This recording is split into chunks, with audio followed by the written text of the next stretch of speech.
and welcome to Single and Married with Ezzy. Thank you for joining me today.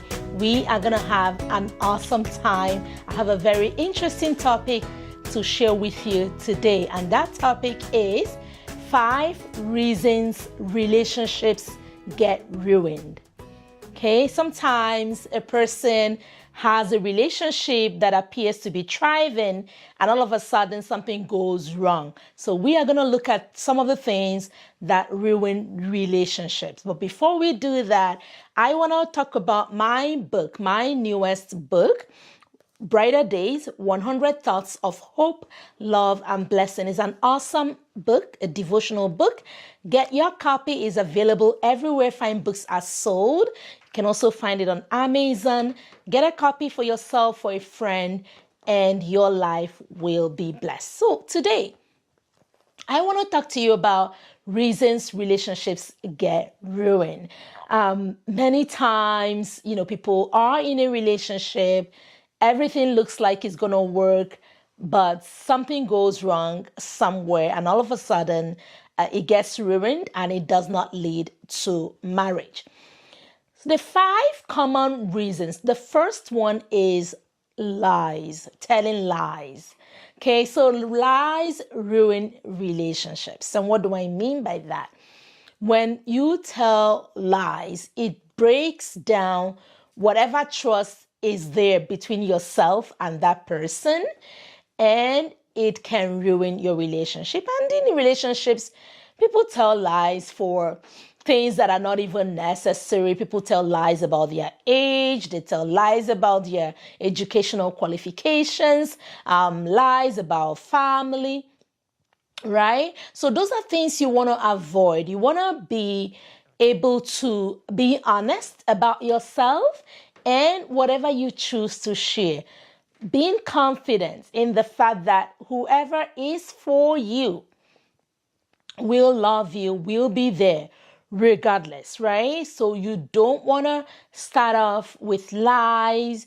You don't want to tell lies. You don't want lies to be part and parcel of your relationship, because that can lead to having your relationship getting ruined, okay? The second reason that relationships get ruined is pride. Pride, okay? We know the Bible tells us that God gives grace to the humble but resists the proud, right? So pride is, in fact, pride repels. Pride is toxic. Pride makes a person feel superior to another, makes a person think that they are superior to a person, and nobody really does like to be around a proud person. And so when people are proud and they carry themselves with pride and they have this air of I'm better than you, it will most definitely ruin their relationship. When you are in a relationship, you want to be humble. You want to stay humble. You want to have a positive attitude. You want to be kind. You want to be generous. You want to be loving and nice to not only the person that you care about, but the people around that person as well. Because a lot of times those people, form an opinion about you, and depending on who they are, their opinions may matter to that person that you're interested in, right? So you want people to be able to say, oh, she's very humble, she's very nice, or he's really kind, he's very humble, rather than he's so pompous, he's so proud, she's so over there, right? So yeah, pride is a relationship ruiner. Let's look at the third point. The third reason relationships get ruined is demanding financial support. And what do I mean by this? I find sometimes in relationships, sometimes people are just merely friends, or maybe they've made their intention known that they want to take this relationship a little bit further, and sometimes one party begins to make unreasonable financial demands, right? You have to really watch out for that. Remembering that that person, that partner, that friend, that potential spouse, that person looking to be in that relationship with you, they are not your parents. They are not even your sibling. They are not responsible for you, right? At least not yet, not until after marriage, right? So you want to be reasonable. You know, if people offer you, if he or she offers you gifts, that's totally okay. But making demands, financial demands, sometimes giving ultimatums, sometimes being very, demanding, that can be a deal breaker, okay? Because people want to be in a relationship with those who care for them, with those who they feel love them for who they are, not for what they can give or what they have, right? So if you have a need, that's okay. It's okay to share your need depending on the level of the relationship, the commitment level in there, and where you guys are in that relationship, right? And then if the person offers to help you in any way or the other, that's okay if you want to accept it. But just making demands and, being on that person to meet that lifestyle need or to maintain a certain lifestyle you've chosen for yourself can be a deal breaker. So you want to keep an eye on that and not be making financial demands on a would-be partner. Okay, now let's look at number 4, saying the wrong things. I see this a lot.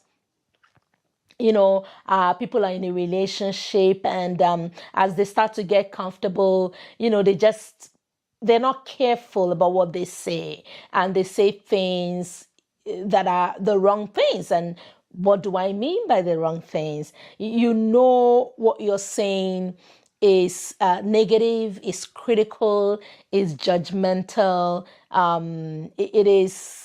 It doesn't inspire, it doesn't empower, it doesn't help, it is not kind, right? And when you say those things, it can make a person begin to think twice and say, is this who I want to spend the rest of my life with? Is this who I want to be with, right? Is this who I want to go into marriage with? So just be careful what you say. If you find that you're overly negative, overly critical, you want to begin now to ask God to help you so that you can begin to change the way you speak and the way you talk to people, right? So that God can help you to be kind, to be nice, to be loving with your words, to be empowering, encouraging, and helpful with the things you say, so that your words don't ruin your relationship. And again, it is not merely what you say to that person. Sometimes it could also be what you have said or what you say to the people around that person, like family, friends, right? So be careful. Watch your words. Be nice. Be positive. Be kind with your words. Be intentional. That is the word, with the things that you choose to say, so that your words can be a blessing. Your words can inspire, your words can uplift, your words can make somebody feel better about themselves instead of the opposite. Now, number 5, another reason relationships get ruined is comparisons. This is common. People say, oh, well, you can do better than that. This person got engaged about the same time as we did. They've already married, or this person has already traveled with the spouse, or this person has already bought this car, or this person has already built this house, or this person has done this or that, right? When you begin to compare your partner or would-be spouse, right, that is not good. You are placing an expectation, an undue expectation, an expectation based on what you have seen from other people, and that is not just right. You want the person to accept you for who you are and not have to compare you with others. The same way, you don't have to compare that person with others, right? You have to accept them for who they are. So comparisons, that's something you don't want to accept. I'm sorry, that's something you don't want to be part of. You don't want to have it ruin your relationship. Every relationship is unique. Every person is different. Every person is unique. Every path that a couple will take will be unique to them, right? So you don't want to compare yourselves with other couples. You don't want to compare yourselves with other people. You don't want to make a person feel like a failure or feel like they're not measuring up. No, you are there as a friend to make them feel better, to make them, be empowered, to inspire them, to help them achieve more, to make them know that they can do more and that they can achieve and they can be successful and that you are cheering for them. All right. And I hope that these 5 points will help you so that you can be intentional about that relationship. If it is with the right person, you can be intentional to make sure that you don't ruin it by the things you say, by the things you do, by being proud, by telling lies, or by being overly demanding for your needs. So I hope that you've been blessed now. If you want to join my mentorship class, feel free. You'll find the information on the screen to reach out, send an email, and you can join my free marriage mentorship class. We meet every month and we discuss new topics to help your marriage and your relationship. So till next time, is God bless and goodbye.